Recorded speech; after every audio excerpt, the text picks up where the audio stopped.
ഇരുളിലിരുന്നറിയുന്നതാകും ആത്മാവറിവതു താനഥ നാമരൂപമായും കരണമൊടിന്ദ്രിയ കർത്തൃകർമ്മമായും വരുവതു കാൺക മഹേന്ദ്രജാലമെല്ലാം. ഇരുളിലിരുന്ന് അറിയുന്നതാകും ആത്മാ, അറിവ് അതു താൻ. ഇരുളിലിരുന്ന്, ഇവിടെ ഇരുളിലിരുന്ന് എന്ന് പറഞ്ഞു കഴിഞ്ഞാൽ നിദ്രയിൽ ഇരുന്നു കൊണ്ട്, നിദ്രയെ അനുഭവിച്ചുകൊണ്ട് അറിയുന്നതാകും ആത്മാ. അറിയുന്നതേതോ അത് ആത്മാ.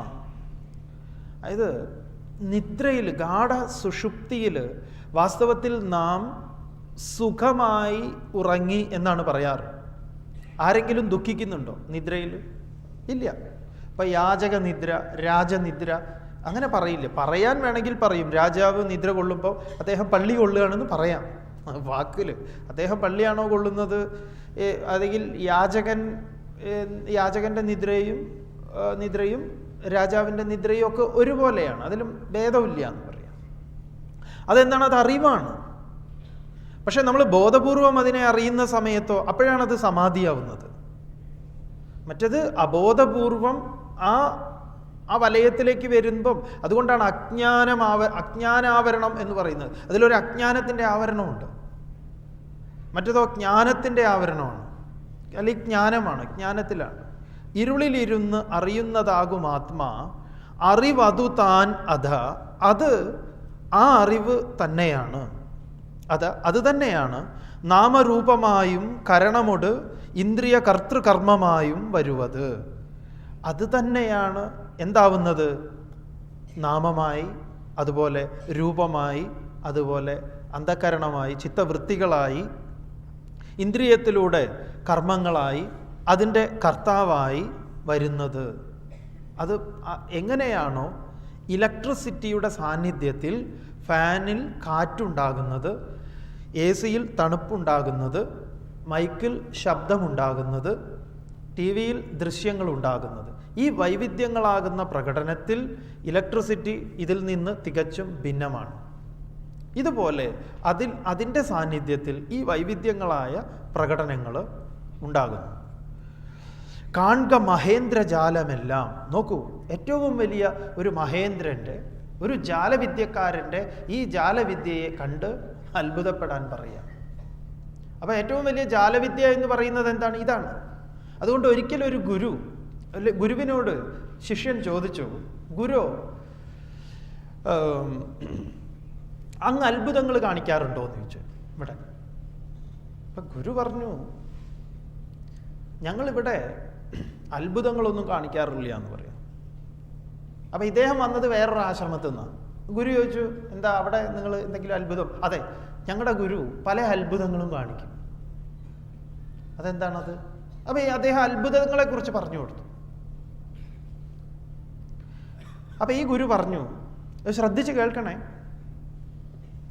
നാരായണ ഗുരുദേവൻ പറയുന്ന പോലത്തെ ഒരു. അപ്പം അദ്ദേഹം പറഞ്ഞു, നിങ്ങളുടെ അവിടുത്തെ അത്ഭുതം എന്ന് പറഞ്ഞാൽ ഞാൻ മനസ്സിലാക്കിയത്, അതായത് ഗുരു പറയാണ്, അദ്ദേഹത്തിൻ്റെ ഇച്ഛ, വ്യക്തിയുടെ ഇച്ഛ ഈശ്വരൻ സാധിപ്പിച്ചു കൊടുക്കുന്നതാണ് നിങ്ങളുടെ നാട്ടിലെ അത്ഭുതം അല്ലേ എന്ന് ചോദിച്ചു. അതെ. അതായത് ഒരു ആള് അത്ഭുതം കാണിക്കുകയാണ്. അപ്പം അയാൾക്കൊരു ഇച്ഛയുണ്ട്, ഇന്ന് അത്ഭുതം കാണിക്കാം എന്ന്, ഇന്നത് നടക്കട്ടെ എന്ന് സങ്കല്പിച്ച് അദ്ദേഹം എന്തെങ്കിലും കാണിക്കുമ്പോഴാണ് അത് അത്ഭുതമാവുന്നത്. അതെ, തീർച്ചയായിട്ടും. ഗുരു പറയാണ്, ഇവിടുത്തെ അത്ഭുതം ഈശ്വരൻ്റെ ഇച്ഛയ്ക്കനുസരിച്ച് മനുഷ്യൻ പ്രവർത്തിക്കുന്നതാണ്. മനസ്സിലാവുന്നുണ്ട്? ഈശ്വരൻ്റെ ഇച്ഛയ്ക്കനുസരിച്ച് മനുഷ്യൻ പ്രവർത്തിക്കുന്നതാണ് ഇവിടുത്തെ അത്ഭുതം. അതിൽ കാണാനൊന്നും ഉണ്ടാവില്ല എന്ന് പറയും. വളരെ പ്രധാനപ്പെട്ട സംഗതിയാണ്. അങ്ങനെയുള്ളൊരു ഏർപ്പാടാണ് ഇവിടെ പറഞ്ഞത്. ഇത് മനസ്സിലായിട്ടില്ലെങ്കിൽ നന്നായിട്ട് ഇരുന്ന് ആലോചിച്ചാൽ ഇത് മനസ്സിലാവും. ആലോചിച്ചാൽ നമ്മുടെ ഈ സനാതന ധർമ്മത്തിൻ്റെ വെളിപ്പെടുത്തലുകൾ നിങ്ങൾ നോക്കൂ. ഇത്ര ശ്ലോകങ്ങൾ ഗുരു അവതരിപ്പിച്ചു. ഇത് ഏതെങ്കിലും ഒരു വിഭാഗത്തെക്കുറിച്ച്, ഇത് ആചരിക്കാൻ എന്തെങ്കിലും ബുദ്ധിമുട്ടുള്ള എന്തെങ്കിലും ഒരു കാര്യം ഇതുവരെ പറഞ്ഞു? പറഞ്ഞു എന്ന് തോന്നുന്നുണ്ടോ നിങ്ങൾക്ക്? യുക്തിക്ക് നിരക്കാത്ത, കാലത്തിന് നിരക്കാത്ത, ദേശത്തിന് നിരക്കാത്ത, പ്രായത്തിന് നിരക്കാത്ത, അങ്ങേയറ്റം അപ്രായോഗികമായിട്ടുള്ള കാര്യങ്ങളാണോ പറഞ്ഞത്? അതോ കാലത്തിനും ദേശത്തിനും പ്രായത്തിനും എല്ലാവർക്കും നിരക്കുന്ന ഉദാത്തങ്ങളായിട്ടുള്ള അമൂല്യങ്ങളായിട്ടുള്ള കാര്യങ്ങളാണോ പറഞ്ഞത്? പരീക്ഷിക്കാൻ നമുക്കൊരു ശ്രമം നടത്താൻ പറ്റുന്നതാണോ? ഹേയ്, ചിലതൊക്കെ കേൾക്കുമ്പോൾ തന്നെ പരീക്ഷണത്തിന് തന്നെ യോഗ്യമല്ലാത്തതുണ്ട്. ഇനി വരാൻ പോകുന്നുണ്ട്.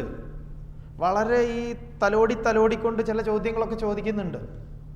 ഇവിടെയുള്ള എല്ലാ ഈ സ്പർദ്ധകൾക്കും കുഴപ്പങ്ങൾക്കും ഒക്കെ കാരണം ശങ്കര ഭഗവത്പാദർക്ക് പ്രവർത്തിക്കുന്ന ഒരു സമയത്തല്ല ശ്രീനാരായണ ഗുരു പ്രവർത്തിക്കുന്നത്. കാലം മാറി. അപ്പോൾ അന്ന് ആചാര്യസ്വാമികൾക്ക് നിശ്ചിതമായി വിമർശിച്ചിരുന്ന ഒരു കാര്യങ്ങളുണ്ടായിരുന്നു. അതിൽ നിന്ന് വ്യത്യസ്തമായിട്ടുള്ളൊരു സാഹചര്യത്തിലാണ് ഇപ്പം നിൽക്കുന്നത്. ഇപ്പം നാരായണ ഗുരുദേവൻ വന്നു കഴിഞ്ഞാൽ വിമർശിക്കുക ഇവിടുത്തെ രാഷ്ട്രീയ പ്രസ്ഥാനങ്ങൾ ചേരിതിരിഞ്ഞ് അടികൂടുന്നതിനെയായിരിക്കും. കാരണം അവിടെ തൊട്ടുകൂടായികയും തീണ്ടിക്കൂടായികയും ഉണ്ട്. ഒരാൾ ഇതിലേ വരുമ്പോൾ മറ്റേ ഇതിലേ പോവുകയാണ്. ഒരേ പാർട്ടിക്കൂട്ട കൊടുക്കയിലുള്ള കാര്യമാണ് പറയുന്നത്. അപ്പോൾ ഒരേ മനുഷ്യൻ ഇങ്ങനെ നമ്മളെ അത്ഭുതപ്പെടുത്തുന്ന ഒരു കാര്യം ഇതാണ്. ഇവർ ഈ പഴയ കാര്യമൊക്കെ പറഞ്ഞിട്ട് ഇങ്ങനെ വല്ലാതെ ആവേശം കൊള്ളാറുണ്ട്. ഏതൊരു വിശ്വാസ പ്രമാണത്തിൻ്റെ മുൻപിലാണ് മനുഷ്യൻ ദാരുണമായി ബലിയർപ്പിക്കപ്പെട്ടിട്ടുള്ളത്? അന്ധവിശ്വാസത്തിൻ്റെ മുൻപിൽ മനുഷ്യനെ കുരുതി കൊടുത്തിരുന്ന ഒരു കാലം. ശരി സാറേ, ഇപ്പം കൊടുക്കുന്നതോ ഏത് അന്ധവിശ്വാസത്തിൻ്റെ മുൻപിലാണ്? ഇപ്പം നടക്കുന്ന രാഷ്ട്രീയ കൊലപാതകത്തിന് വല്ല കുറവുണ്ടായിട്ടുണ്ടോ? അതില്ലല്ലോ. കാലത്തിനനുസരിച്ച് കാര്യങ്ങൾ മാറുന്നു എന്നുള്ളതേ ഉള്ളൂ. അതുകൊണ്ട് അത്തരം ചിന്തകളിലേക്ക് ഗുരു നമ്മുടെ ശ്രദ്ധയെ ക്ഷണിക്കുന്നുണ്ട്. അടിമുടി അറ്റടി തൊട്ടു മൗലി അന്തം സ്ഫുടമറിയുന്നത് തുര്യബോധമാകും. ജഡമറിവീലതു ചിന്ത ചെയ്തു ചൊല്ലുന്നിടയിൽ ഇരുന്നറിവില്ലറിഞ്ഞിടേണം. നമ്മളെയൊക്കെ ഗുരുവിന് ഈ ആത്മോപദേശ ശതകത്തിൽ ഒരൊറ്റ ലക്ഷ്യമേ ഉള്ളൂ. നമ്മൾ ആരാണ് എന്ന് നമ്മളെ ബോധിപ്പിച്ചു തരണം. അതിന് വേണ്ടിയിട്ടാണ് ഈ മുഴുവൻ ശ്ലോകങ്ങളും. നിങ്ങൾ കേട്ടിട്ടില്ലേ ഒരു തമാശ? അത് വളരെ രസമാണ്. ഈ ആത്മോപദേശ ശതകത്തെക്കുറിച്ച് പറയുകയാണെങ്കിൽ അത് ഏറ്റവും നന്നായിരിക്കും തോന്നുന്നുണ്ട്. ഒരു കുട്ടി പാവം പരീക്ഷയ്ക്ക് പഠിക്കുന്നത്, അവനോട് അവൻ്റെ ചേച്ചി പറഞ്ഞു കൊടുത്ത് ഈ മലയാള പരീക്ഷയാണ്, തെങ്ങിനെ കുറിച്ച് എന്തായാലും ചോദിക്കുന്നു പറയും, പരീക്ഷയിൽ വരും.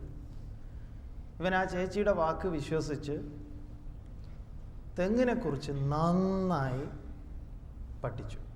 തെങ്ങിൻ്റെ തലങ്ങും വിലങ്ങും കോക്കനട്ട് ബോർഡിൽ ജോലിക്ക് കയറ്റാൻ പറ്റിയ പാകത്തിനെന്ന് പറഞ്ഞു. അവർക്ക് പോലും ഇത്ര അറിവുണ്ടാവില്ല. അതിൻ്റെ ഒരു നാളികേരം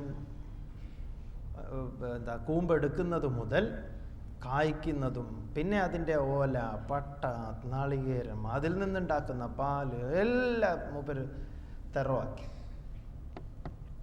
പക്ഷേ പരീക്ഷയ്ക്ക് ചോദിച്ചത് പശുവിനെ കുറിച്ചാണ്.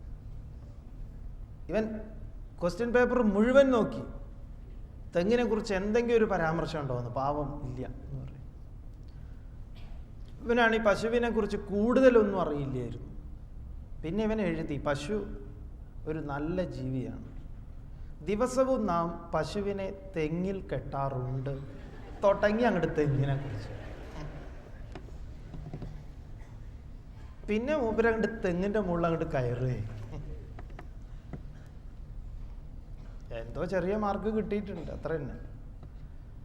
എന്തായാലും അടുത്ത പരീക്ഷയ്ക്ക് ഇത് വരും എന്നുള്ളത് ഉറപ്പായി. അരക്കൊല്ല പരീക്ഷയ്ക്കായിരുന്നു ഇത് വന്നത്. കൊല്ലപ്പരീക്ഷയ്ക്ക് എന്തായാലും ഉണ്ടാവുന്നതായി. നോക്കുമ്പോൾ കൊല്ലപ്പരീക്ഷയ്ക്ക് ഇത് വന്നില്ല, കോഴിയാണ് വന്നത്. കോഴി ഒരു വളർത്തുപക്ഷിയാണ് എന്ന് പറഞ്ഞു. അടുത്തത് ഇവൻ എഴുതുന്നത് കോഴിയെ തെങ്ങിൽ കെട്ടാറില്ല എന്ന് പറഞ്ഞിട്ടാണ്. എന്തായാലും ഇവൻ തെങ്ങിലെത്തും. ഇനി ഇവൻ എന്ത് ചോദ്യം കൊടുത്താലും ഇവൻ തെങ്ങിൽ കൊണ്ടുപോയി എത്തിക്കും. ഇതാണ് ഗുരുവിൻ്റെ ഏർപ്പാട്. എങ്ങനെ വന്നാലും സ്വരൂപത്തിൽ പിടിച്ച് നമ്മളെ കെട്ടും. അതൊഴിച്ച് ഒരേർപ്പാടും ഇല്ല അതിൽ. അതിങ്ങനെ പല വിധത്തിലാണ് ഇങ്ങനെ പറയുന്നത്. എങ്ങനെ പറഞ്ഞാലും നമ്മൾ അവിടെ തന്നെ വരും എന്ന് പറയും. നോക്കാം നമുക്ക്. അടിമുടിയറ്റ് അടി തൊട്ടു മൗലിയന്തം. അടിമുടിയറ്റ് ആദിയും അന്തവുമില്ലാത്ത, അടിതൊട്ട് മൗലിയന്തം, അടിതൊട്ട് തലയറ്റം, സ്ഫുടമറിയുന്നത് തുര്യബോധമാകും. സ്ഫുടം വ്യക്തമായി, അവ്യക്തതയുടെ ഒരു കണികയില്ലാതെ അറിയുന്നത് എന്താണ്? വ്യക്തമായി അറിയുന്നതാകുന്നു തുര്യബോധം. തുര്യബോധം എന്ന് പറഞ്ഞാൽ നാലാമത്തേത് തുരീയം, തുരീയാവസ്ഥ. ജാഗ്രത്, സ്വപ്ന, സുഷുപ്തിക്കപ്പുറത്തുള്ള നാലാമത്തേതിനെയാണ് തുര്യബോധം എന്ന് പറയാം. തുര്യബോധം. ജഡമറിവിയില്ല, എന്നാൽ ജഡം അതിനെ അറിയുന്നില്ല. എന്താണ് ജഡവും ചൈതന്യവും തമ്മിലുള്ള വ്യത്യാസം? ജഡം എന്നത് സ്വയം അറിയാത്തതാണ്. ജഡത്തിന് ജഡത്തെ അറിയുക എന്നുള്ളത് സാധ്യമല്ല. ചൈതന്യത്തിനോ? ചൈതന്യത്തിന് ചൈതന്യത്തെയും ജഡത്തെയും അറിയാം. അതാണ് ചൈതന്യത്തിൻ്റെ സവിശേഷത. അപ്പം ഇവിടെ ജഡം അറിവിയില്ല, ജഡം ഇത് അറിയുന്നില്ല. അത് ചിന്ത ചെയ്ത് ചൊല്ലുന്ന, അത് എന്ന് പറയുമ്പം ഏതൊരു ബോധത്തെയാണോ ഇവിടെ തുര്യബോധം എന്ന് പറഞ്ഞത്, അത് ചിന്ത ചെയ്ത് ചൊല്ലുന്ന, ചിന്തിച്ച് മനനത്തിലൂടെ നമുക്കെന്താണ് അങ്ങനെ മനനം ചെയ്ത്, അല്ലെങ്കിൽ സ്വാധ്യായ പ്രവചനാഭ്യാം എന്നൊക്കെ പറയും. മനനത്തിലൂടെ, പ്രവചനത്തിലൂടെ, അതിൻ്റെ പറഞ്ഞു കൊടുക്കലിലൂടെ ഇടയിലിരുന്നറിവല്ല അറിഞ്ഞിടേണം. ഇതിൻ്റെ ഇടയിലിരിക്കുന്ന, അതായത് പറഞ്ഞു കൊടുത്ത് ഈ സത്യത്തെ ബോധിപ്പിക്കാമെന്നാരെങ്കിലും കരുതുന്നുവെങ്കിൽ നടപ്പില്ല എന്ന് പറയാം.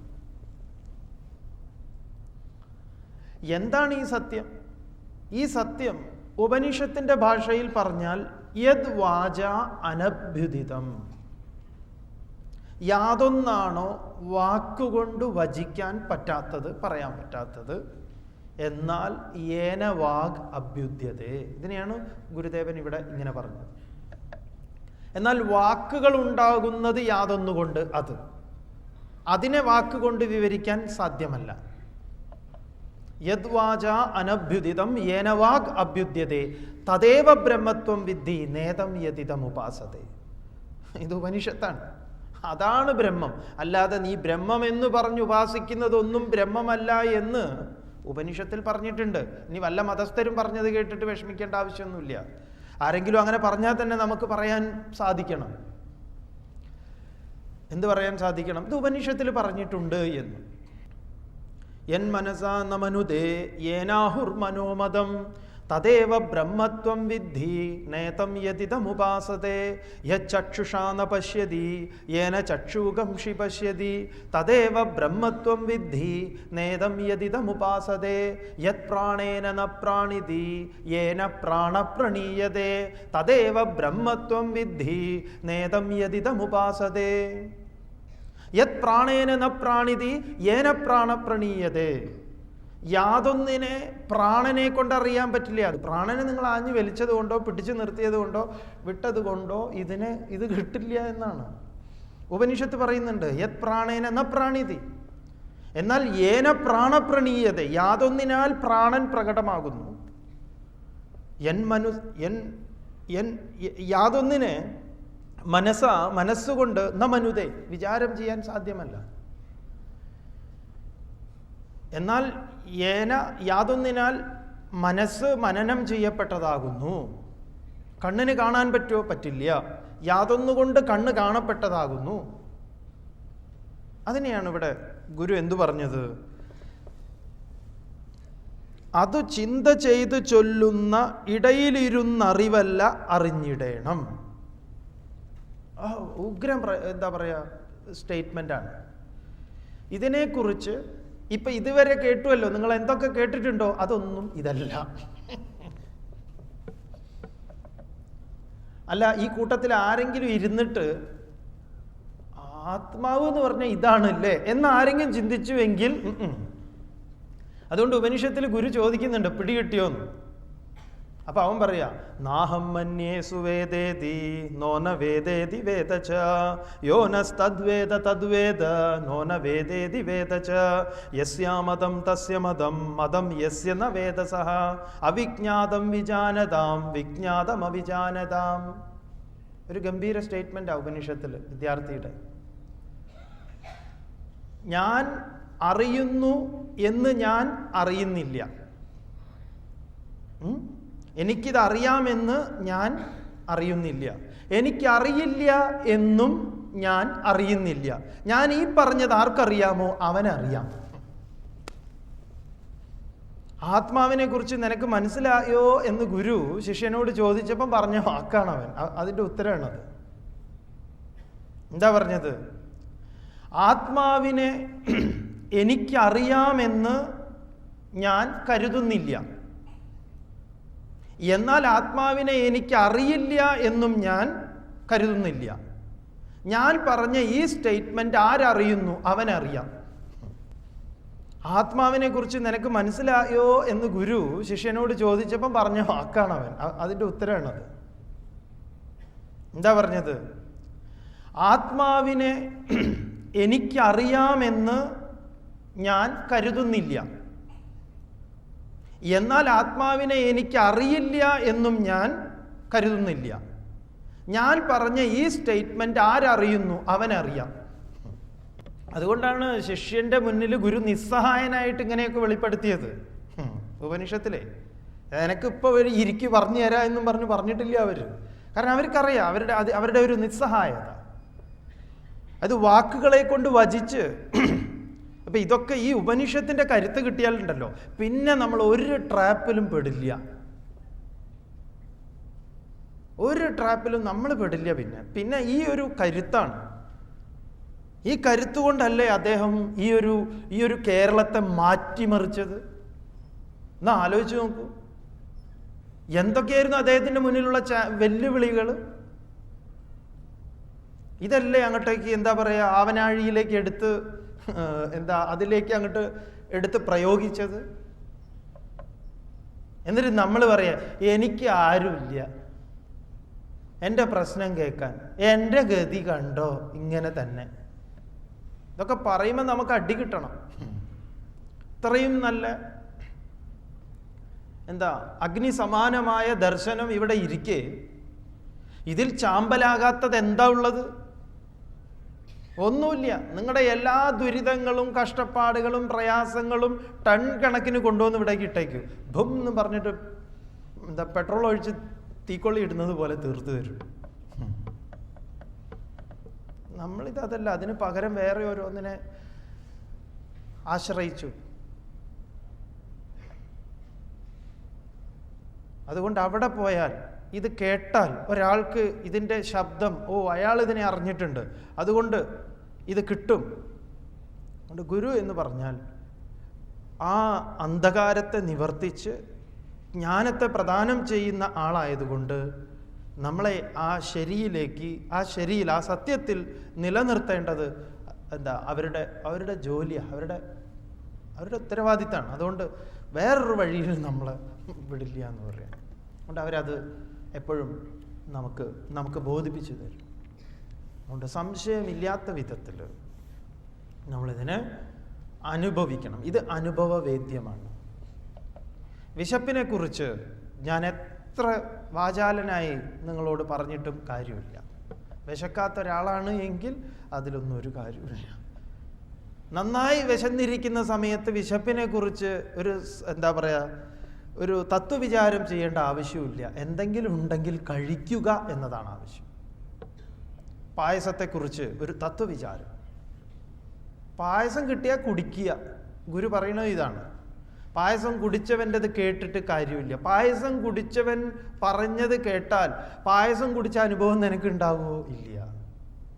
രാമകൃഷ്ണദേവൻ പറയും, ഒരു നല്ല മധുരമുള്ള പഴം തോട്ടത്തിൽ വീണു.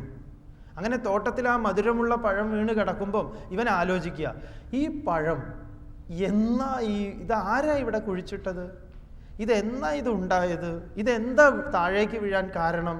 ഇങ്ങനെ അവൻ ഈ വൃക്ഷവുമായി ബന്ധപ്പെട്ട എന്തൊക്കെ തത്വവിചാരങ്ങൾ സൃഷ്ടിച്ച് അതിൻ്റെ ഉത്തരത്തെ അന്വേഷിച്ചത് കൊണ്ടും ആ പഴവുമായി ബന്ധപ്പെട്ട പല തത്വവിചാരങ്ങൾ അവൻ നടത്തിയാൽ ആ പഴത്തിൻ്റെ മാധുര്യം അവൻ അനുഭവിക്കാൻ പറ്റില്ല. എന്നാൽ ഒരുവൻ ഒരു തത്വവിചാരവും ചെയ്യാതെ നേരെ വന്ന് അതെടുത്ത് ശാപ്പിടും. ഇതാണ് രാമകൃഷ്ണദേവൻ മതത്തെ ഉൾക്കൊള്ളുന്നതിൻ്റെ രഹസ്യം പറയാറ്. അതാണല്ലോ മുല്ലാ നസ്രുദ്ദീൻ്റെ നല്ലൊരു കഥയുണ്ടല്ലോ. കടത്ത് കടക്കുന്ന 3 ആളുകൾ കടന്നുകൊണ്ടിരിക്കുമ്പോൾ മുല്ലയോട് ചോദിക്കുമല്ലോ. ഒരാൾ ചോദിക്കും അത്ര ആസ്ട്രോളജിയാണ് അദ്ദേഹം പഠിച്ചത്. അദ്ദേഹം ചോദിക്കും, മുല്ല ആസ്ട്രോളജി അറിയുമെന്ന്? മുല്ല പറയും, എനിക്കറിയില്ല. എന്നാൽ നിങ്ങളുടെ 25% ജീവിതത്തിൻ്റെ പോയിരുന്നു. അടുത്ത ആൾ ബയോളജി അറിയുമെന്ന് ചോദിക്കുമ്പോൾ മുല്ല പറയും, അത് എനിക്കറിയില്ല. അപ്പോൾ 25 കൂടെ പോയി. പിന്നെ ഒരാൾ ചോദിക്കുന്നത് സൈക്കോളജി അറിയുമെന്ന്. അപ്പോൾ മുല്ലയ്ക്ക് അതും അറിയില്ല. അപ്പോൾ നിങ്ങളുടെ 25 പോയി. ഇപ്പം മുല്ലയുടെ 75 പോയി എന്നാ. നടുവിലെത്തിയപ്പോൾ മുല്ല ചോദിക്കും, നീന്തോളജി അറിയോ നിങ്ങൾക്ക് 3 പേർക്ക് ആർക്കെങ്കിലും? 3 പേര് പറയും അറിയില്ല. എന്നാൽ നിങ്ങളുടെ 100% പോയി. 25 എനിക്കുണ്ട്, ഞാൻ ആ 25 കൊണ്ട് കയറി പോയിക്കോളാം എന്ന് പറയാം. മറ്റുള്ളവർ ഈ തത്വശാസ്ത്രത്തിലെ അല്ലെങ്കിൽ ഇതിൻ്റെ ഓളങ്ങളിൽ മുങ്ങിച്ചാവുമ്പം 25% നെഞ്ചിലേറ്റിയവൻ, അതിനെ സ്വാംശീകരിച്ചവൻ ആ ഓളങ്ങളിൽ സുന്ദരമായി നീന്തിപ്പോകുമെന്ന് പറയാം. ഇതാണ് ഇതിൻ്റെ ഒരു ആനന്ദ പ്രധാനമായിട്ടുള്ള ഇതിൻ്റെ ഒരവസ്ഥ. ഇതിനെ സ്വീകരിച്ചു കഴിഞ്ഞാലുള്ള ഒരവസ്ഥയാണ്. അല്ലെങ്കിൽ നമ്മൾ ഈ മുങ്ങിച്ചാവും. ഈ മുങ്ങുന്ന സമയത്ത് നമ്മൾ ഓർക്കുകയാണ്, നീന്തം പഠിച്ചിരുന്നെങ്കിൽ എന്ന്. ചെറുപ്പത്തിലൊക്കെ എത്ര എന്നെ പറഞ്ഞതാണെന്നറിയോ, അമ്പലക്കുളത്തിൽ കുളിക്കാൻ വാ എന്ന്. ഇത് ഓർക്കുന്നത് എപ്പോഴാണ്? 70 വയസ്സിൽ മുങ്ങുമ്പോൾ, ബോട്ട് മുങ്ങി ഇങ്ങനെ താഴുമ്പോൾ. അപ്പോഴാണ് നീന്തം പഠിച്ചവനെ സംബന്ധിച്ച് ഒരവസരം കിട്ടുന്നത്. കുറേ ആൾക്കാരുടെ മുന്നിൽ ഇതേ ചാടി നീന്തിക്കോളൂ, അതേ ഉള്ളൂ രക്ഷ എന്ന് പറയുമ്പോൾ നമ്മൾ എന്ത് ചെയ്യും? ബാലേ ബാഷ്, ഒരൊറ്റ ചാട്ട. അതേപോലെ നമുക്ക് നീന്താൻ സാധിക്കും. നോക്കാം. മനമലർ കൊയ്ത് മകേശ പൂജ ചെയ്യും മനുജനു മറ്റൊരു വേല ചെയ്തിടേണ്ട.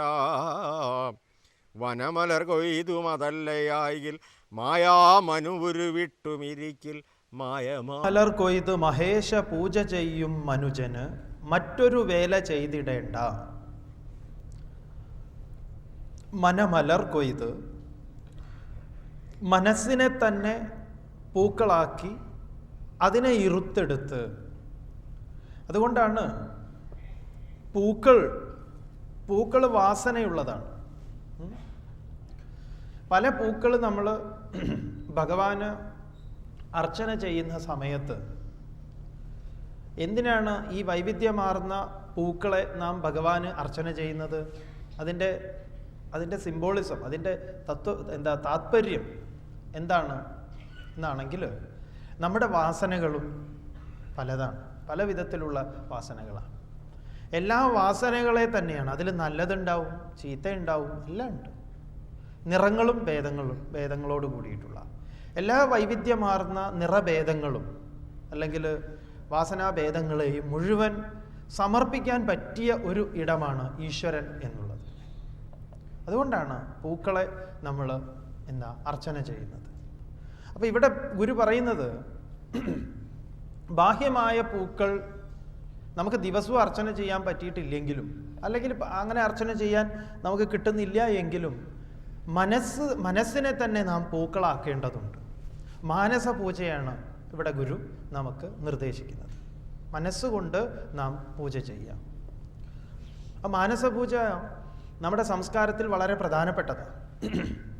അതുകൊണ്ട് ഇവിടെ ലോകത്തിൽ എല്ലാ ക്ഷേത്രങ്ങളും തച്ചുടച്ചാൽ ആരെങ്കിലും ഇവിടെ ഈ ഒരു സിംബലുകളെ മുഴുവൻ ലോകത്തിൽ നിന്ന് എടുത്തു മാറ്റിയാലും എന്താ, സ്ഥൂല രൂപത്തിൽ കാണുന്ന എല്ലാറ്റിനെയും എടുത്തു മാറ്റിയാലും ഇത് ഇവിടെ വളരെ ശക്തമായി അവശേഷിക്കും. ഇതിനെ ഏതെങ്കിലും സിമ്പലൊന്നും എടുത്തു മാറ്റിയാൽ ഇത് മാറുന്നതല്ല. ഇതിൻ്റെ ഘടന അങ്ങനെയാണ്. അതുകൊണ്ട് ഇത് രൂപപ്പെട്ടിരിക്കുന്നത് തന്നെ അങ്ങനെയാണ്. അതുകൊണ്ട് ഒരു അമ്പലത്തിലും പോയിട്ടില്ല എങ്കിലും പോകുന്നതുകൊണ്ട് തെറ്റെന്നല്ല, മറിച്ച് ഇവിടെ നമുക്ക് ഇരുന്ന് പൂജ ചെയ്യാനുള്ള ഒരു നല്ലൊരു സംവിധാന ക്രമത്തെ ഗുരു നമ്മുടെ മുന്നിൽ അവതരിപ്പിച്ചിരിക്കുക. ഇത് മറ്റു മതങ്ങളിൽ കാണില്ല. ഇങ്ങനത്തെ ഒഴിവൊന്നും പറ്റില്ല. നിങ്ങൾ സാങ്കല്പികമായി മനസ്സുകൊണ്ട് നിങ്ങൾ അത് ചെയ്തോളൂ എന്ന് പറഞ്ഞാൽ നടപ്പില്ല. വരണം അവിടെ, ഒന്നുകിൽ വെള്ളിയാഴ്ച അല്ലെങ്കിൽ ഞായറാഴ്ച ഹാജരായിരിക്കണം. എവിടെയാണ് ഹാജരാകേണ്ടത് പറയുന്നു. മനമലർ കൊയ്ത് മഹേശ പൂജ ചെയ്യും. മഹാനായ ഈശൻ, മഹേശൻ, മനസ്സാകുന്ന, മനസ്സിൻ്റെ വൈവിധ്യങ്ങളായിട്ടുള്ള ഭാവങ്ങൾ, അതിനെയാണ് കഴിഞ്ഞ ദിവസം അഹിംസ പ്രഥമം പുഷ്പം, പുഷ്പം ഇന്ദ്രിയ നിഗ്രഹ, സർവഭൂതദയാപുഷ്പം, ക്ഷമാപുഷ്പം വിശേഷതഃ, ശാന്തിപുഷ്പം തപപുഷ്പം, ധ്യാനപുഷ്പം തഥൈവ ച, സത്യമഷ്ടവിധം പുഷ്പം വിഷ്ണു പ്രീതികരം ഭവേത്. ഇങ്ങനെ ഈ 8 പൂക്കളെ കൊണ്ട് നമുക്ക് എന്ത് ചെയ്യാം? ഭഗവാന് ആരാധന ചെയ്യാം. അങ്ങനെ മനമലർ കൊയ്ത് മഹേശ പൂജ ചെയ്യും മനുഷ്യന് മറ്റൊരു വേല ചെയ്തിടേണ്ട, വേറൊരു വേല ചെയ്യേണ്ടതില്ല. രമണ മഹർഷി പറയും, ജഗത ഈശധീ യുക്ത സേവനം അഷ്ടമൂർത്തി ദേവപൂജനം. ജഗതീശ്വരൻ എന്ന് പറഞ്ഞാൽ ആരാണ്? അഷ്ടമൂർത്തിധരനാണ്. ഗീതയിൽ ഭഗവാൻ പറയുന്നുണ്ട്, ഭൂമിരാപോ നലോ വായു ഖം മനോ ബുദ്ധിരേവച അഹങ്കാരമിതീയമ്മേ ഭിന്നാ പ്രകൃതിരഷ്ടധ. ആ അഷ്ടമൂർത്തിധരനായിട്ടുള്ള എൻ്റെ പൂജയാണ്. മഹർഷി ആരംഭിക്കുന്നത് തന്നെ അങ്ങനെയാണ്. കർത്തുരാജ്ഞയാ പ്രാപ്യതേ ഫലം കർമ്മ കിം പരം കർമ്മ തജ്ജഡം കൃതിമഹോദതൗ പതന കാരണം ഫലമശാശ്വതം ഗതിനിരോധകം ഈശ്വരാർപ്പിതം നേച്ഛയാ കൃതം ചിത്തശോധകം മുക്തിസാധകം. ഈശ്വരാർപ്പണമായിട്ടുള്ള ഒരു കർമ്മങ്ങൾ, അതായത് നമ്മുടെ കർമ്മങ്ങളെ മുഴുവൻ ബ്രഹ്മയജ്ഞമാക്കുന്ന വിദ്യ. അതാണ് ഇവിടെ ഗുരു പറയുന്നത്. എല്ലാം തന്നെ ബ്രഹ്മാർപ്പണം, ബ്രഹ്മഹവി, ബ്രഹ്മാഗ്നൗ, ബ്രഹ്മണാഹുതം, ബ്രഹ്മൈവതേന ഗന്ധവ്യം, ബ്രഹ്മകർമ്മ സമാധിന. എല്ലാം ബ്രഹ്മപൂജ, ബ്രഹ്മയജ്ഞം. അതിനെന്തു വേണം? മനസ്സിനെ സജ്ജമാക്കണം. ആ മനസ്സിനെ ഈ അറിവ് കൊണ്ട്, ആ അറിവിൻ്റെ നിറവിൽ, ആ അറിവിൻ്റെ ലേപനത്തിൽ എല്ലാറ്റിനെയും മഹേശ പൂജയാക്കി മാറ്റുന്ന വിദ്യ. പ്രത്യേകിച്ച് വേറെ വഴിപാട് ഇത്യാദികളൊന്നും ചെയ്യേണ്ടതില്ല. പിന്നെ വഴിപാടുകളൊക്കെ ചെയ്യുന്നത് എന്തിനാണ്? ഈ ക്ഷേത്രം, ഇങ്ങനെയുള്ള സ്ഥാപനങ്ങൾ നിലനിർത്തുന്നതിന് എൻ്റെ ഒരു കോൺട്രിബ്യൂഷൻ, അങ്ങനെ കരുതിയേക്കണം. അല്ല, ഞാൻ അത് ചെയ്തല്ലോ എന്നിട്ട് എനിക്കിത് കിട്ടിയില്ലല്ലോ, ആരാ അങ്ങനെ പറഞ്ഞത് നിങ്ങൾ ഇത് ചെയ്താൽ ഇത് കിട്ടും എന്ന്? നിങ്ങളങ്ങനെ ചിന്തിച്ചതേ തെറ്റ്. ചിലരൊക്കെ ക്ഷേത്രത്തിൽ ഒരു കൊല പഴം, ഒരു 2 കിലോ പഴം കൊണ്ട് കൊടുത്തു കഴിഞ്ഞാൽ തന്നെ തിരിച്ച് ഇങ്ങോട്ട് തിരുമേനി അവിടെ നിന്ന് ഇങ്ങോട്ട് കൊണ്ടുവരുമ്പോൾ നോക്കൂ എത്ര എണ്ണം എടുത്തു അദ്ദേഹം. ഒന്ന് നോക്കണേ, ഭഗവാന് കൊടുത്തതാണ് നമ്മൾ. അപ്പോഴും നമ്മൾ ഭഗവാനല്ല കൊടുത്തത്, തിരുമേനിക്കാ കൊടുത്തത്. മനമലർ കൊയ്തു മഹേശ പൂജ ചെയ്യും മനുജന്. പിന്നെ വേറെ എന്തെങ്കിലും ചെയ്യണോ എന്ന് ചോദിച്ചാൽ ഗുരു പറയണു, ഒന്നും ചെയ്യണ്ട എന്ന് പറഞ്ഞാൽ എന്താണെന്നറിയോ? തൻ്റെ കർമ്മങ്ങൾ മുഴുവൻ മഹേശ പൂജയാക്കുക. അതാണ് ഇതിലെ ആദ്യ വരി. മനമലർ കൊയ്ത് മഹേശ പൂജ ചെയ്യും മനുജന് മറ്റൊരു വേല ചെയ്തിടേണ്ട എന്ന് പറഞ്ഞാൽ തൻ്റെ കർമ്മങ്ങളെല്ലാം ഈശ്വരാരാധനയായി. യത് കരോഷി യത് അശ്നാസി യത് ജുഹോഷി ദദാസി യത് യത് തപസ്യസി കൗന്ദേയ തത് കുരുഷ്വ മദർപ്പണം. നീ യാതൊന്ന് ചെയ്യുന്നു, യാതൊന്ന് കഴിക്കണു, യാതൊന്ന് കൊടുക്കണു, എല്ലാറ്റിലും ഞാൻ എന്നുള്ളത് വരട്ടെ എന്ന് പറയാം. ഞാൻ എന്ന് പറഞ്ഞാൽ ഭഗവാൻ എന്ന ആ സത്യം. വനമലർ കൊയ്തും അതല്ലായെങ്കിൽ, ഇനി അതല്ല ഒരാൾക്ക് ഇത് ബുദ്ധിമുട്ടാണ് എങ്കിൽ പറയുന്നു, വനമലർ കൊയ്തും, ഇനി കാട്ടിലെ പൂക്കൾ അല്ലെങ്കിൽ നാട്ടിലെ പൂക്കളൊക്കെ എടുത്തിട്ട് അതല്ലെങ്കിൽ മായാമനു ഉരുവിട്ടും മായാമന്ത്രം ജപിച്ചിട്ടും. മായാമന്ത്രം എന്ന് പറഞ്ഞു കഴിഞ്ഞാൽ ഈ മായയെ തരണം ചെയ്യാനുള്ളതാണ് നമ്മുടെ എല്ലാ നാമാവലികളും.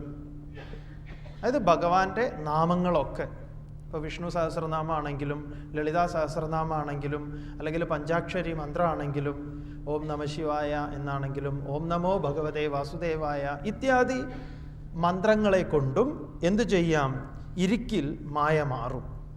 അങ്ങനെയാണ് ജീവിതമെങ്കിലും ഈ മായയിൽ നിന്ന് ജയിക്കാം. മായാമന്ത്രം എന്ന് പറഞ്ഞു കഴിഞ്ഞാൽ ഈ മായയെ തരണം ചെയ്യാനുള്ളതാണ് നമ്മുടെ എല്ലാ നാമാവലികളും. അതായത് ഭഗവാന്റെ നാമങ്ങളൊക്കെ, ഇപ്പോൾ വിഷ്ണു സഹസ്രനാമാണെങ്കിലും ലളിതാ സഹസ്രനാമാണെങ്കിലും അല്ലെങ്കിൽ പഞ്ചാക്ഷരി മന്ത്രമാണെങ്കിലും ഓം നമ ശിവായ എന്നാണെങ്കിലും ഓം നമോ ഭഗവതേ വാസുദേവായ ഇത്യാദി മന്ത്രങ്ങളെ കൊണ്ടും എന്തു ചെയ്യാം? ഇരിക്കിൽ മായ മാറും. അങ്ങനെയാണ് ജീവിതമെങ്കിലും ഈ മായയിൽ നിന്ന് ജയിക്കാം. ഗുരു ഇവിടെ വളരെ വളരെ വളരെ അങ്ങേയറ്റം സൂക്ഷ്മതയോട് കൂടിയിട്ട്, വളരെ ശ്രദ്ധയോട് കൂടിയിട്ടാണ് ഈ ശ്ലോകത്തെ അവതരിപ്പിച്ചിട്ടുള്ളത്. വളരെ ശ്രദ്ധയോട് കൂടിയിട്ട്. എന്താണ് ഗുരു എടുത്തിട്ടുള്ള ശ്രദ്ധ? അതായത് നമ്മളിത് വളരെ വളരെ നന്നായിട്ട് ആലോചിക്കണം.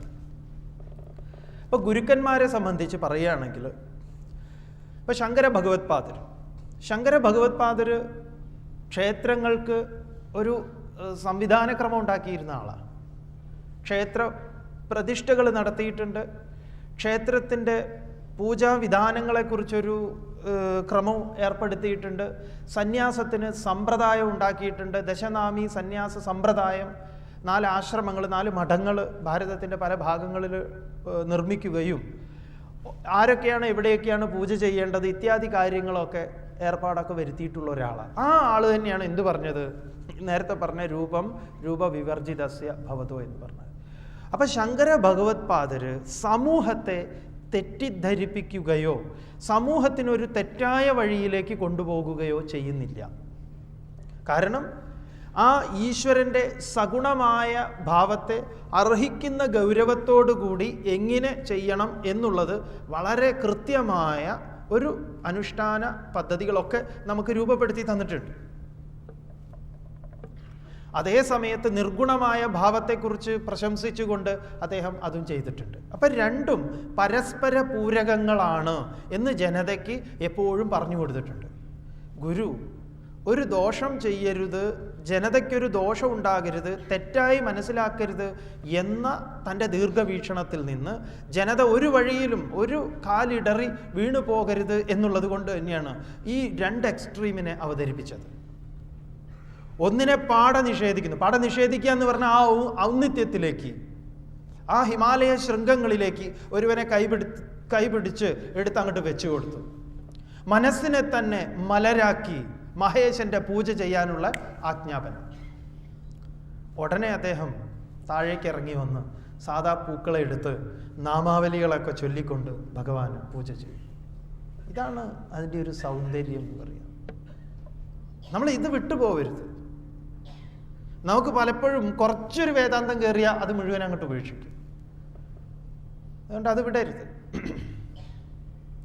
അതുകൊണ്ടാണ് ഗുരു ഒരു ക്ഷേത്രപ്രതിഷ്ഠ നടത്തിയിട്ട്, ശ്രീനാരായണ ഗുരുദേവൻ ക്ഷേത്രപ്രതിഷ്ഠ നടത്തിയിട്ട് പുറത്തിറങ്ങിയ സമയത്ത് ഒരു ഉയർന്ന ജാതിയിലുള്ള ഒരു പണ്ഡിതൻ ഗുരുവിനോട് ചോദിച്ചു, ഈ പ്രതിഷ്ഠാകർമ്മം നടത്തുന്നതിൻ്റെ മുഹൂർത്തം ഏതാണ്, രാശി ലഗ്നം ഏതാണ് എന്ന് ചോദിച്ചു. അപ്പൊ ഗുരു പറഞ്ഞു, ലഗ്നം കുറിച്ചോളൂ എന്ന് പറഞ്ഞു. അല്ല, അങ്ങനെയല്ല, ഏതാണ് എന്ന് ലഗ്നം ഏതാണ് ലഗ്നം, അതിൻ്റെ മുഹൂർത്തം എന്താണ്, സമയം ഏതാണ്, ഏത് സമയത്താണ്, കൃത്യമായ ഏത് ലഗ്നത്തിലാണ്, ഏത് രാശിയിലാണ്, ഏത് മുഹൂർത്തത്തിലാണ് പ്രതിഷ്ഠ നടത്തുക എന്ന് ചോദിച്ചു. അപ്പൊ ഗുരു ചോദിച്ചു, കുട്ടി ജനിക്കുന്നതിന് മുൻപാണോ മുഹൂർത്തം കുറിക്കാറ്, കുട്ടി ജനിച്ച് കഴിഞ്ഞതിന് ശേഷമാണോ എന്ന് ചോദിച്ചു. പറഞ്ഞാൽ ഇതാ പ്രതിഷ്ഠ നടന്നിരിക്കുന്നു, ഇനി മുഹൂർത്തം നോക്കിക്കോളാൻ പറഞ്ഞു. ഇനി മുഹൂർത്തം നോക്കിക്കോളാൻ. ഇതൊരു ഒന്നിൻ്റെ അപ്പുറത്തേക്ക് കൊണ്ടുപോകുകയും ഒപ്പം അതിൽ നമ്മളെ അതിൻ്റെ സാധുതയെ പാടെ നിഷേധിക്കാതെ അതിനെ അംഗീകരിക്കുകയാണ്. ഇതെപ്പോഴും നാരദർ ഭക്തിസൂത്രത്തിൽ പറയുന്നുണ്ട്, ലോകം പതിക്കാനിടയാകും. ഭഗവാൻ ഗീതയിൽ പറയുന്നുണ്ടല്ലോ, നൈവ കുർവന് നൈവ കാരയന്, എനിക്ക് ചെയ്യാനും ചെയ്യിക്കാനും, ചെയ്തിട്ടെന്തെങ്കിലും കിട്ടാനോ ചെയ്യാത്തത് കൊണ്ട് നഷ്ടപ്പെടാനോ എനിക്കൊന്നുമില്ല അർജുന. പക്ഷേ ഞാൻ എന്ത് ചെയ്യുന്നു? കർമ്മങ്ങൾ ചെയ്തുകൊണ്ടേ ഇരിക്കുന്നു. അല്ലെങ്കിലോ ഞാൻ ലോകത്തിന് ഇരുട്ടിനെ പ്രദാനം ചെയ്യും. എന്നെ ആളുകൾ നോക്കും. അപ്പം എന്നെ ആളുകൾ നോക്കുമ്പോഴോ ആളുകൾ പറയും കൃഷ്ണൻ പ്രത്യേകിച്ച് ഒന്നും ചെയ്യുന്നില്ല.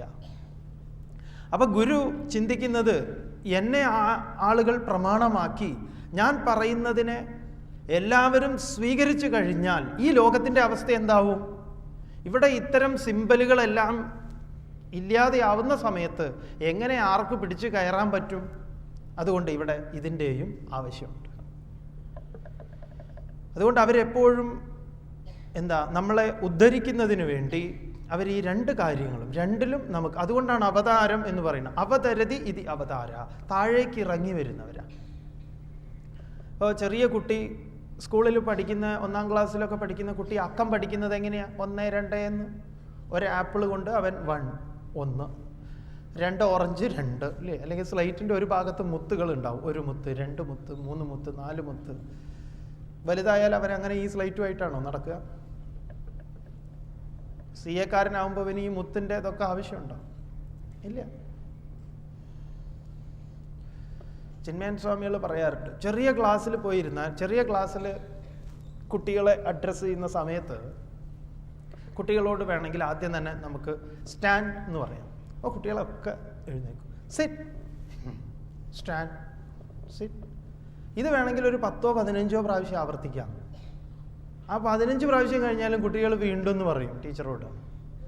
ഇത് ഡിഗ്രി ക്ലാസ്സിൽ പറഞ്ഞാലോ ഒരിക്കൽ ഓക്കെ, രണ്ടാമത്തെ പിന്നെ പറഞ്ഞാൽ നമ്മളോട് ഗെറ്റ് ഔട്ട് പറയും അല്ലേ? അവരെ സംബന്ധിച്ച് അത് ബുദ്ധിമുട്ടാണ്.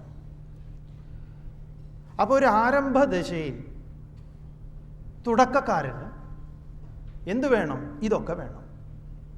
ഇത് മനസ്സിലാകാത്ത ഒരാളോടാണ് പറയുന്നത്. മനമലർ എന്ന് പറഞ്ഞിട്ട് ഇവൻ ഈ മനമലർ ഒന്ന് എന്താ തന്നെ മനസ്സിലാവുന്നില്ലെങ്കിൽ അവനോട് പറഞ്ഞു, എന്നാ നീ ഒരു കാര്യം ചെയ്യും, കടയിലോ കാട്ടിലോ എവിടെയെങ്കിലുമൊക്കെ പോയി കുറച്ച് പൂവൊക്കെ പറിച്ചു കൊണ്ടുവന്ന് നമശിവായോ ഓം നമോ ഭഗവതേ വാസുദേവായ എന്നൊക്കെ ഒരു രൂപത്തിൽ നീ സങ്കല്പിച്ച് പൂജ ചെയ്തോളൂ. ഏകാഗ്രമായ മനസ്സ് ഏകാഗ്രപ്പെട്ട് കർമ്മങ്ങൾ ശുദ്ധമാവുമ്പം നിനക്ക് എന്ത് വരും പറയുന്നു? മായ മാറും. മായ എന്ന് പറഞ്ഞാൽ ഈ യാതൊന്നാണോ ഇല്ലാത്തത് അത് മാറിക്കിട്ടും. ഇല്ലാത്തത് എന്ന് പറഞ്ഞാൽ അന്വേഷിക്കാത്തിടത്തോളം കാലം ഉള്ളതും അന്വേഷിച്ചാൽ ഇല്ലാത്തതും, അതാണ് മായ. യാ മാ സാ മായ. യാതൊന്നും ഇല്ലാത്തത് അത് മായ. അതെന്താ? നാമവും രൂപവും അത് തന്നെ മായ. ഈ പറഞ്ഞ ഭേദങ്ങളൊക്കെ. അതുകൊണ്ട് ഗുരു ഒരു സമ്പ്രദായ വിരുദ്ധനാവുകയോ ഒരു സമ്പ്രദായത്തിനെ, ഒരു ജനതയെ തെറ്റായി വഴിയിലേക്ക് കൊണ്ടുപോകുകയോ ഒന്നും ആ പൂർവ്വ ആചാര്യന്മാർ, നാരദർ എങ്ങനെയാണോ ഭക്തിസൂത്രത്തിൽ പറഞ്ഞിട്ടുള്ളത്, ലോകത്തിന് അല്ലെങ്കിലോ ലോകം പതിക്കും എന്നുള്ളത് മനസ്സിലാക്കിക്കൊണ്ട് അവരെന്ത് ചെയ്യുന്നു? ഇങ്ങനെയുള്ള കഥ അല്ലെങ്കിൽ പല വിധത്തിൽ ഈ അറിവിനെ, ഈ സത്യത്തെ അറിയുന്ന കാര്യങ്ങൾ പറയുന്നുണ്ട്. പൂജാദിഷു, കഥാദിഷു, പിന്നെ മറ്റ് ശ്രവണാദിഷു, ശ്രവണത്തിലൂടെ അല്ലെങ്കിൽ പൂജാദികളിലൂടെ, കർമ്മങ്ങൾ ചെയ്യുന്നതിലൂടെ, കഥകൾ കേൾക്കുന്നതിലൂടെ ഇത്യാദികളിലൂടെയൊക്കെ ഈ സത്യത്തിലേക്ക് ജനതയെ അടുപ്പിക്കുന്നതിനു വേണ്ടി ആചാര്യന്മാർ ഇങ്ങനെയുള്ളതിനെയൊക്കെ അവർക്ക് പകർന്നു നൽകുന്നു, പറഞ്ഞു കൊടുക്കുന്നു. അതിനെ പാടെ നിഷേധിക്കില്ല.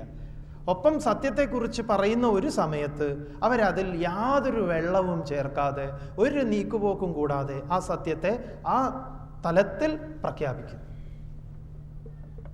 അതാണ്.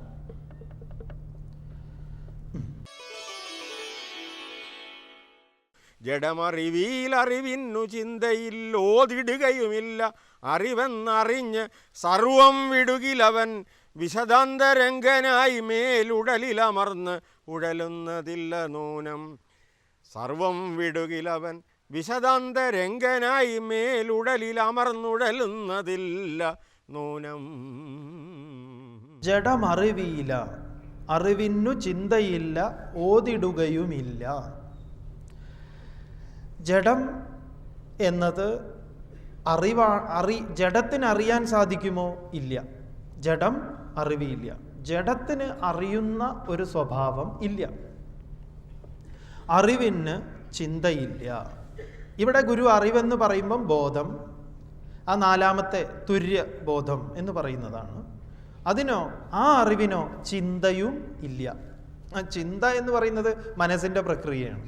മനസ്സാണ് എല്ലാറ്റിനെയും വികൃതമാക്കുന്നത്, ചിന്തിക്കുന്നത്. ബോധമാണോ? അല്ല. അപ്പം ജഡത്തിന് അറിയാനുള്ള കഴിവില്ല, ഒപ്പം അറിവിന് ചിന്തയില്ല, ഓതിടുകയുമില്ല. അതുകൊണ്ട് അത് വാക്കുകൊണ്ട് അത് ഇന്ന പ്രകാരത്തിലെന്ന് പറഞ്ഞു തരൂല്ല. അറിവെന്നറിഞ്ഞ് സർവം വിടുകിൽ.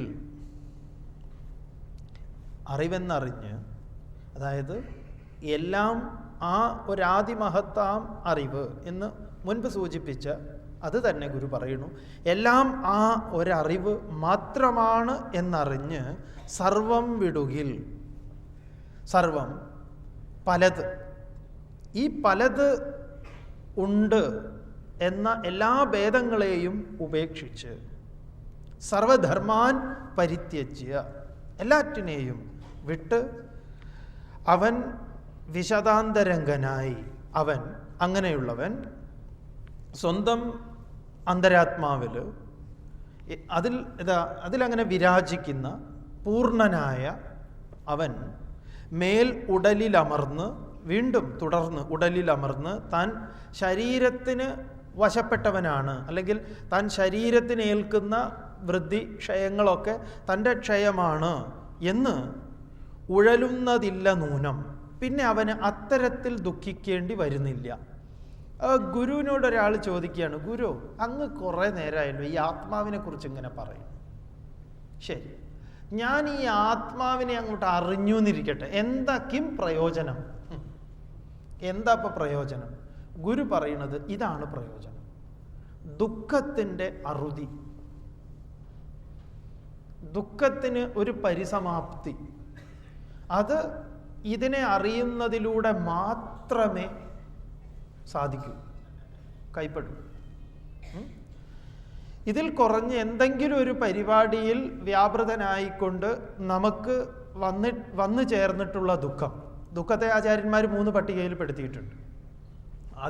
ദൈവികം, ആദിഭൗതികം, ആധ്യാത്മികം. അത് പ്രപഞ്ചശക്തിയിൽ നിന്ന്, പ്രകൃതിയിൽ നിന്നുണ്ടാകുന്നതാകാം, അതല്ല ചുറ്റുപാടിൽ നിന്നുണ്ടാകുന്നതാകാം, അതല്ല തന്നിൽ നിന്ന് തന്നെ വ്യാധി രൂപത്തിലോ മറ്റു പല രൂപത്തിലോ വരാം. ഈ ദുഃഖങ്ങളൊക്കെ തന്നെ, ഈ ദുഃഖങ്ങളെ, ഈ 3 ഗണത്തിൽപ്പെടുന്ന ഏത് ദുഃഖവും ഇതിൻ്റെ ഒരു ശമനം, ഇതിനെ പൂർണ്ണമായി നമ്മുടെ ജീവിതത്തിൽ നിന്ന് കൈയൊഴിക്കാനുള്ള ഒരേ ഒരു മാർഗം ഇത് മാത്രമാണ്. വേറെ ഒരു മാർഗത്തിനും സാധ്യമല്ല. ബാക്കിയെല്ലാം താത്കാലികമാണ്. നമ്മൾ പലതും വിചാരിക്കും, വിവാഹം കഴിഞ്ഞാൽ സുഖമാണ് എന്ന് വിചാരിച്ചു. എന്നിട്ടോ വിവാഹം കഴിച്ചവർക്കറിയാം, സിനിമയിലൊക്കെ കാണും, പിന്നെ അങ്ങനെ അവർ സുഖമായി കഴിഞ്ഞു എന്ന്. കഥ പിന്നെ തുടങ്ങണേ ഉള്ളൂ. പഴയതിലൊക്കെ നോവലിലൊക്കെ ഉണ്ടാവും അങ്ങനെ.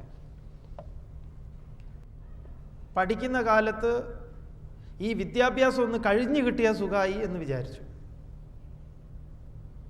SSLC ഒക്കെ എത്തിയ കുട്ടിക്ക് 9ാം ക്ലാസ്സൊക്കെ എത്തിയ, അല്ലെങ്കിൽ 8ഒക്കെ എത്തുമ്പോൾ എങ്ങനെയെങ്കിലും ആ 10 കഴിഞ്ഞ് കിട്ടിയാൽ രക്ഷപ്പെട്ടു.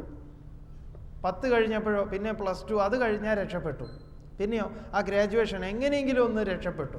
പിന്നെയോ ഒരു ജോലി എവിടെയെങ്കിലും ഒന്ന് കിട്ടിയാൽ രക്ഷപ്പെട്ടു. ജോലി കിട്ടിയപ്പോഴോ ഇനി ജാതകം ഒന്ന് ഒത്തു കിട്ടണം, അതിനു വേണ്ടി. ഇതൊക്കെ നാട്ടുകാരാണ് ചോദിച്ചു നമ്മളോട് ഇങ്ങനെ എന്താ പറയുക, എല്ലാവരും ചോദിക്കും.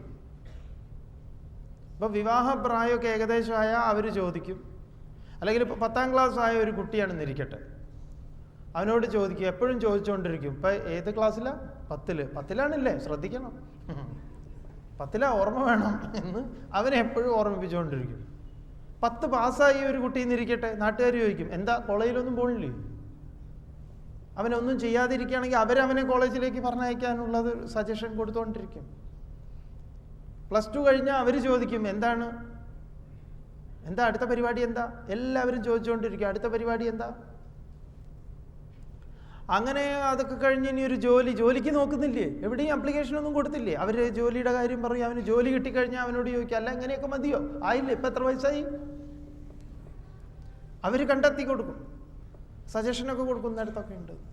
വിവാഹം കഴിച്ചു എന്നിരിക്കട്ടെ, ചോദിക്കും, എന്താ വിശേഷമൊന്നുമില്ലേ, എങ്ങനെയായാൽ മതിയോ?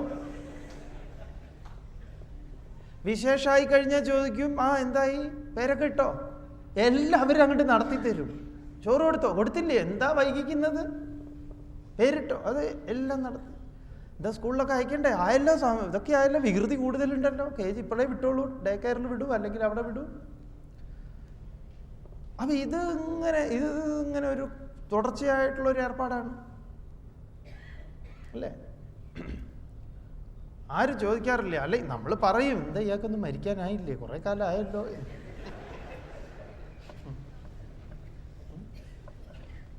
പറയും, നമ്മൾ തന്നെ പറയുന്നുണ്ട്, ആയല്ലോ, ഇനിയിപ്പോൾ അയാൾക്ക് എന്താന്ന്, ഇപ്പം എല്ലാവരും ഒരു നല്ല വഴിക്കൊക്കെ ആയല്ലോ, ഇനിയിപ്പോൾ എന്താ അദ്ദേഹത്തിന് മരിച്ചാലോ, അങ്ങനെ വലിയ പ്രശ്നമൊന്നും ഇല്ല കേട്ടോ. എനിക്ക് തോന്നുന്നു ഇനി അദ്ദേഹം മരിക്കുക നല്ലതെന്നാണ്. ആർക്ക്? നമുക്ക് തോന്നണത്. അദ്ദേഹത്തിനോട് ചോദിക്കും, നിങ്ങൾക്ക് അങ്ങനെ തോന്നുന്നുണ്ടോന്ന്? കുറച്ച് ജീവണ്ടി നമ്മളെ കൊല്ലും. നമ്മൾ ആലോചിക്കേണ്ടതാണ്. നമ്മളെക്കുറിച്ചുള്ള നമ്മുടെ വളർച്ചയിൽ, നമ്മുടെ കർമ്മങ്ങളിൽ ഇതൊക്കെ എങ്ങനെയാണ് രൂപപ്പെടുന്നത്, ആരൊക്കെയാണ് ഇതിലെ സ്വാധീനങ്ങൾ, ഇത്യാദി കാര്യങ്ങളൊക്കെ. അവിടെയാണ് ഇതൊക്കെ നമ്മളെ ഏറ്റവും കൂടുതൽ നമുക്കൊരു അനുഗ്രഹമായിട്ട് വരുന്നത്. ജഡം അറിയുന്നില്ല, അറിവിന് ചിന്തയില്ല, അതൊന്നും പറഞ്ഞു തരാനും പോകുന്നില്ല. അറിവെന്നറിഞ്ഞ് സർവം വിടുകിൽ, എല്ലാം ആ സത്യമാണെന്നറിഞ്ഞ് അതിനെ സ്വീകരിക്കുക, അല്പം ത്യജിക്കുക, പൂർണ്ണം വരിക്കുക. ത്യക്തേന ഭുഞ്ചിതാഹ, ഈശാവാസ്യത്തിൽ. അവന് പിന്നെ ആ നിറഞ്ഞിരിക്കുന്ന ആ സത്യവസ്തുവിനെ കണ്ടനുഭവിക്കുന്ന അവന് മേൽ ഉടലിലമർന്ന് ആ ശരീരത്തിൽ പിന്നെ അവന് താൻ ശരീരമാണ്, മനസ്സാണ്, ബുദ്ധിയാണ് ഇത്യാദി അവസ്ഥ അവനുണ്ടാവില്ല. അതുകൊണ്ട് തന്നെ അവൻ ഉഴലുന്നതില്ല നൂനം, പിന്നെ അവനൊരു ദുഃഖം എന്നത് അതിൽ ഉണ്ടാവില്ല. ഇത് ഓർക്കുക. അതല്ലെങ്കിലോ ഈ നേരത്തെ പറഞ്ഞ ദുഃഖങ്ങൾ നമുക്ക് വന്നുകൊണ്ടിരിക്കും. അത് കുട്ടിയുടെ ദുഃഖം ഇന്നതാണ്, 10ാം ക്ലാസ്സുകാരൻ്റെ ദുഃഖം ഇന്നതാണ്, വിവാഹം കഴിഞ്ഞവൻ്റെ ദുഃഖം വിവാഹം വേണ്ടായിരുന്നു എന്നുള്ളതാണ്. ഇങ്ങനെ പോകുന്നു കാര്യങ്ങൾ. അപ്പം എന്താണ് ഇതിൻ്റെ ഇടയിൽ, എവിടെയാണ് ഒരു പോംവഴി, എവിടെ ഈ ദുഃഖത്തിനൊരു നിവാരണം ഉണ്ടാകും? ദുഃഖത്തിൻ്റെ ഏക നിവാരണം നമുക്ക് സാധ്യമാകുന്നത് ഇവിടെയാണ് എന്ന് പറയാം. ബാക്കിയെല്ലാം ഭയമാണ്. അതുകൊണ്ട് ഭർതൃഹരി പറയും, വൈരാഗ്യമേവാ ഭയം. ഈ ഒരു വിടുതലാണ് അഭയമായിട്ടുള്ളത്. ഇതിൻ്റെ ഒരു സ്വീകരണമാണ് ഏറ്റവും ശ്രേയസ്കരമായിട്ടുള്ളത്. അതിനെ സ്വീകരിക്കുക.